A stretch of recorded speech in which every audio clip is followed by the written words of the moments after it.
Bismillah, alhamdulillah, wassalatu wassalamu ala rasulillah. Assalamu alaikum. Today I want to remind ourselves about the power of habits. Habits are simply the actions we perform every day. We as human beings are essentially creatures of habits, and our life is some of our habits.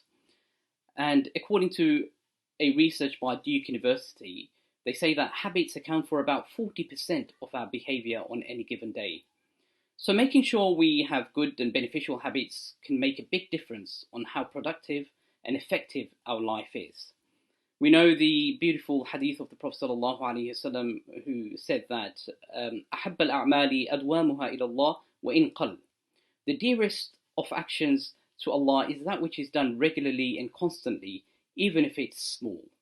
So good habits are the dearest of actions to Allah.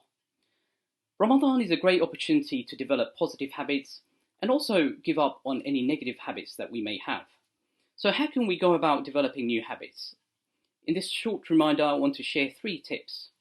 Firstly, we need a clear what we call implementation intention for any new habits or new practice that we wish to introduce in our lives. They say that you are 2 to 3 times more likely to follow through with a habit if you make a specific plan for when, where, and how you're going to implement it.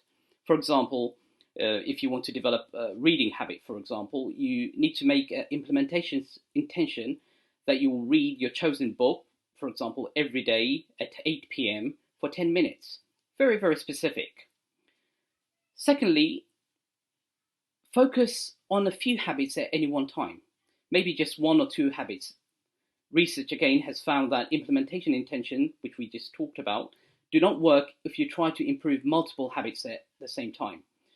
Especially in the month of Ramadan, we may have this urge to completely transform ourselves and pick up lots of new habits. That's good. In Ramadan, we can do more actions and more good deeds.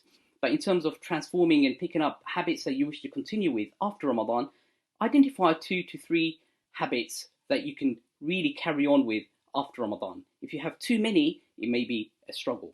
And this is why they say that the approach to personal change is to change your life without changing your life. That is, not attempting to transform yourself overnight, which many of us always attempt to do and fail. Thirdly and finally, stay focused on the habit until it becomes automatic or routine part of your daily life. Again, research has shown that any given habit becomes more automatic with more practice. And they say that on average it takes about 2 months for any new habit to become automatic behavior. So if we pick up a new habit in the month of Ramadan, let us carry on with it after Ramadan. And the key thing is to choose small number of habits and easy to do habits. That way we can implement those in our lives. Let us remember the hadith of the Prophet ﷺ, the dearest of actions to Allah is that which is done regularly, even if it's small. We pray Allah gives us the tawfiq. Assalamu alaikum wa rahmatullah.